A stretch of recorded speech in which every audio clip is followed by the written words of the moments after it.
हजुरलाई जय मसीह। अनि हजुर आरामै हुनुहुन्छ होला। म पास्टर सिमन मुखिया र हजुरको समक्ष फेरि पनि उपस्थित भएको छु। हिजो म हजुरकोबाट हिजो चाहिँ मैले हजुरलाई वचन पठाउन सकिनँ। अनि हजुरको के कस्तो रेस्पोन्स हुन्छ भनेर पनि म पर्खिरहेको थिएँ। र अलिकति म चर्चको कतिवटा कामहरूले गर्दा धेरै बिजी भएको कारणले साथै नेटवर्कको पनि अलिकति प्रब्लम थियो। अनि त्यसले गर्दाखेरि चाहिँ म हजुरको समक्ष उपस्थित हुन सकिनँ र आज फेरि पनि उपस्थित भएको छु। हामीले एलियाको विषयमा नै धेरै कुराहरू हामीले हेऱ्यौँ, चर्चा गऱ्यौँ। हामीले धेरै कुराहरू प्रभुको वचनबाट हामीले मनन गऱ्यौँ।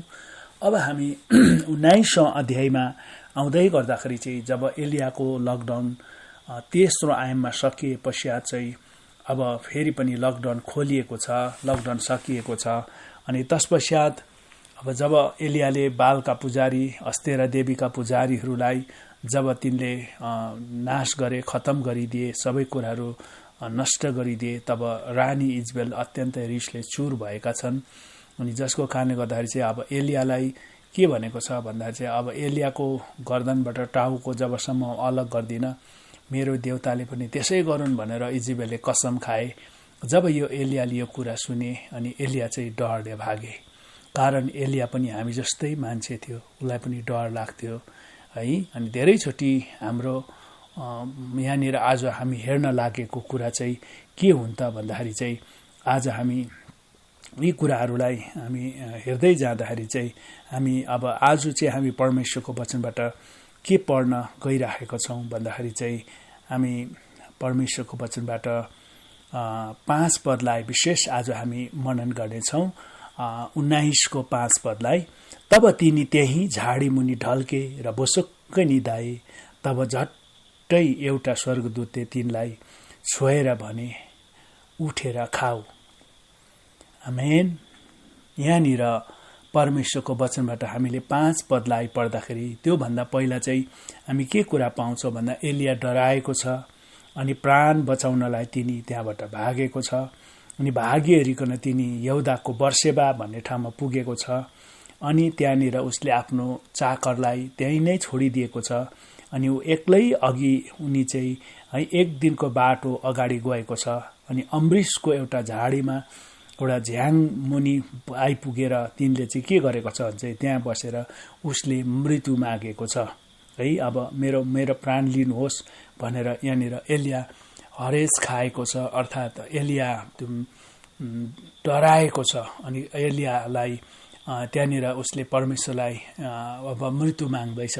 धेरैचोटि प्रियहरू हाम्रो जीवनमा पनि जब सफलता आउँछ है, सफलता आइसके पश्चात हाम्रो जीवनमा धेरैचोटि शैतानले हामीलाई हल्लाउने कोसिस गर्छ, शैतानले झकझकाउने कोसिस गर्छ, हाम्रो विश्वासलाई भतभुङ्ग पार्ने कोसिस गर्छ। धेरैचोटि हाम्रो विचारधारा चाहिँ कस्तो छन् भनेदेखि चाहिँ अब कोही पनि भाइ बहिनीहरू जब पवित्र आत्माले भरिन्छन् अनि जब उनीहरू पवित्र आत्माको अभिषेक पाउँछन्, हामी उसलाई हामी उत्साह दिनको सट्टा उसलाई हामी धेरै प्रकारले डिस्करेज गर्ने कोसिस गर्छौँ। हामी उसलाई के भन्ने गर्छौँ भने तिमी त आत्माले भरेको मान्छे होइन, तिमी आत्माले भरेको मान्छे यस्तै हुनुपर्छ भन्ने कुराहरू गर्छौँ। कारण यहाँ हामी धेरैचोटि हामी मान्छे हौँ, मानिसमा धेरै प्रकारको हामीमा मानव स्वभाव छन्। त्यसले गर्दाखेरि चाहिँ यहाँ हामी परमेश्वरको शक्तिशाली परमेश्वरको दास एलिया त डराइरहेको छ अनि डरले भागिरहेको छ। अनि भाग्नु कोही बेला हाम्रो जीवनमा है, एलियालाई परमेश्वरले त्यो टाइम पनि कुनै न कुनै कारणद्वाराबाट परमेश्वरले उसको जीवनमा काम गर्न सक्नुहुन्थ्यो। तर परमेश्वरले है एलियाको लागि भलाइ सोचिराख्नु भएको थियो।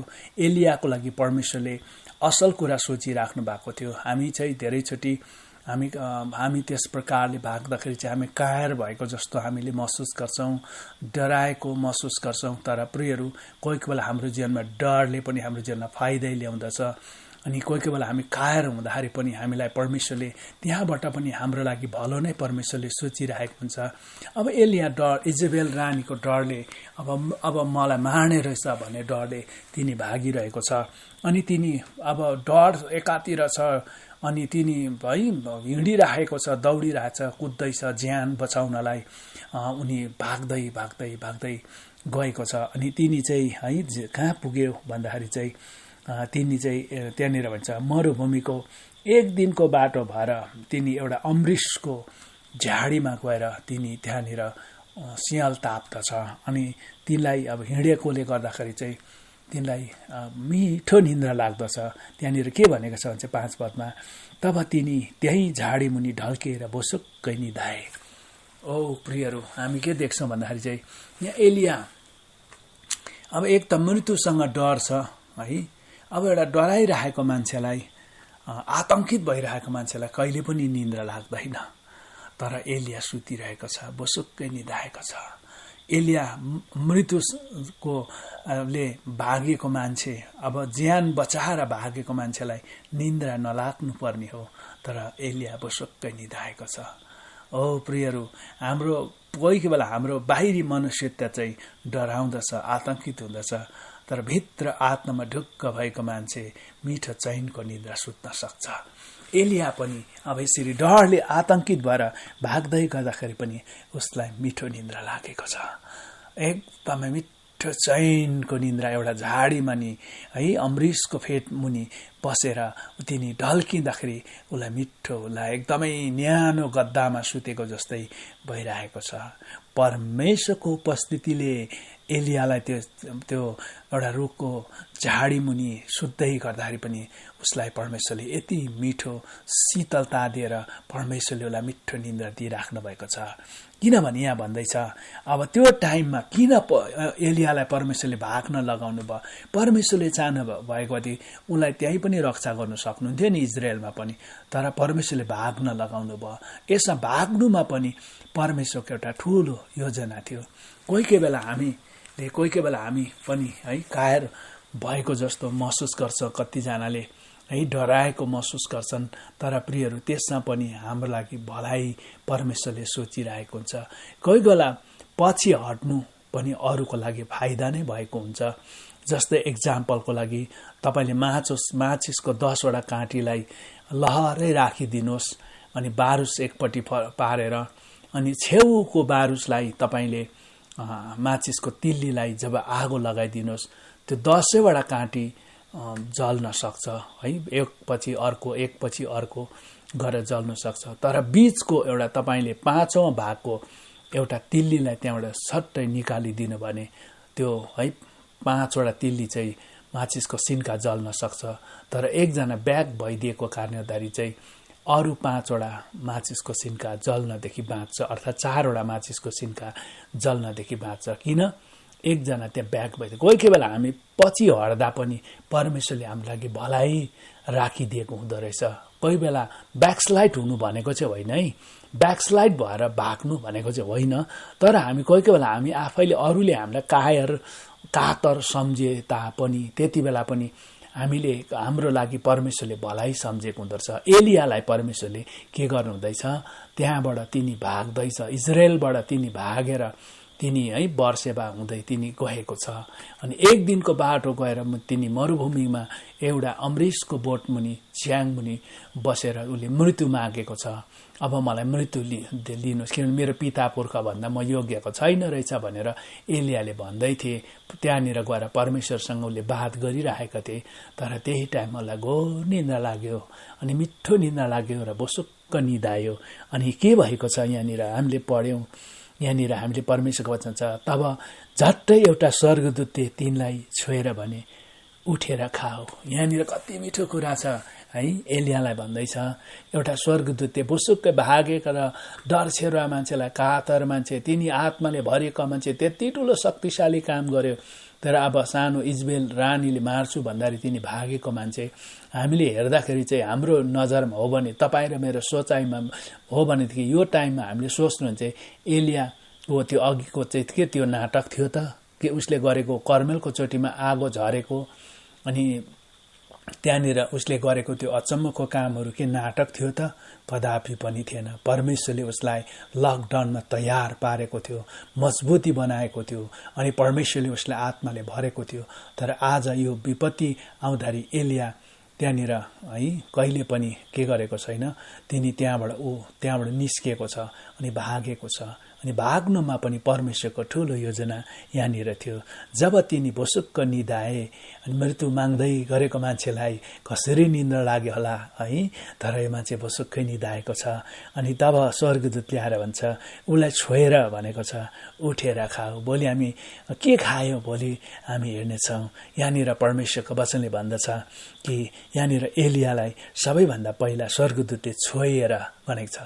छोइवरिकन उसलाई भन्छ, उठेर, उठ्नु लगाउँदैछ, उठ भनेर भन्दैछ।